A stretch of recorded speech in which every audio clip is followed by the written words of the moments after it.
Hello and welcome from Berlin, Germany.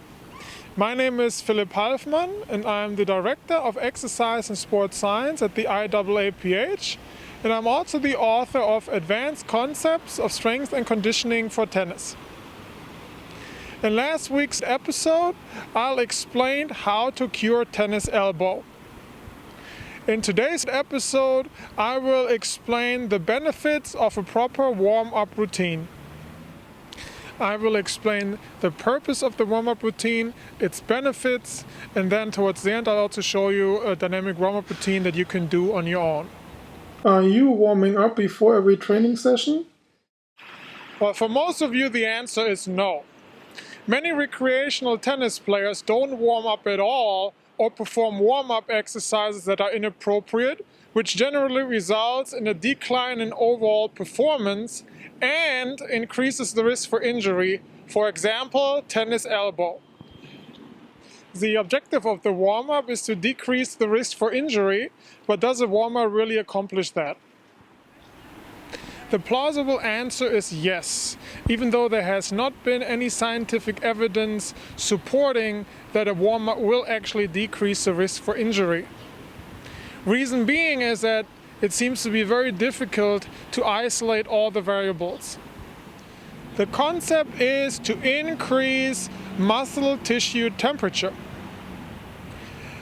If your muscle tissue is less bisque, particularly at the joint capsule, then elastic properties of the muscle tissue are diminished and efficiency of neural transmission and proprioception is compromised, which means that your coordination suffers.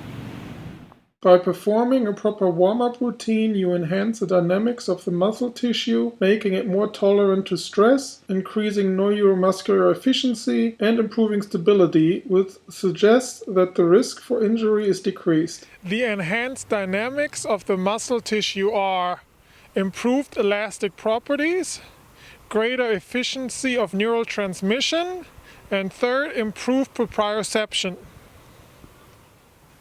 Because proprioceptors, which are sensors that help locate body positioning, are more dynamically enhanced with the dynamic warm-up, the risk of overextending yourself into a muscle strain due to the lack of tissue pliability is diminished, and your ability to maintain stability improves. Also, improving elastic properties by generating more blood flow to the muscle tissue and hence elevating muscle temperature has a positive effect on being able to generate more power. Therefore, I suggest that improving your ability to maintain stability and increasing your range of motion at a joint would actually reduce your risk for injury. Next, I will introduce you to a sample warm-up routine.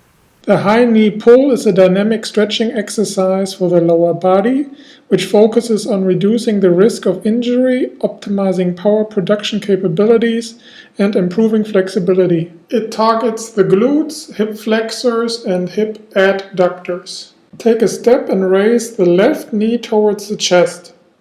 Grab your leg with both hands just below the knee. Pull knee as close to your chest as possible and hold the knee for 1 second.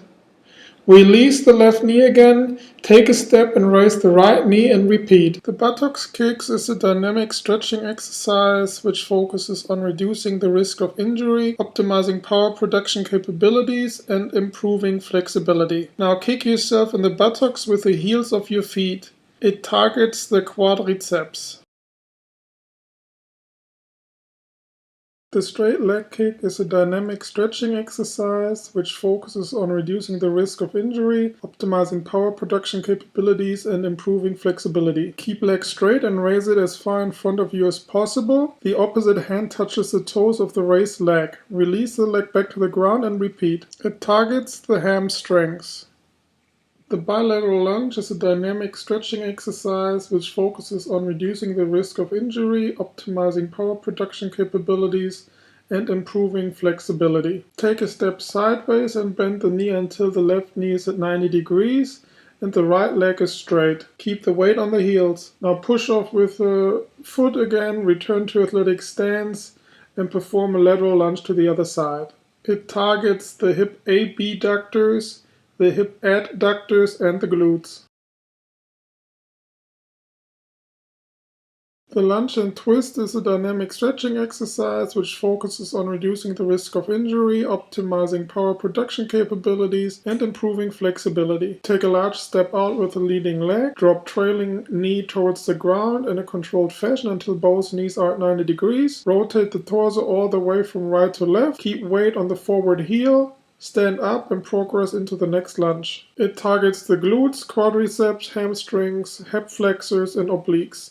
For a comprehensive section of warm-up exercises with videos and pictures, take a look at Advanced Concepts of Strength and Conditioning for Tennis.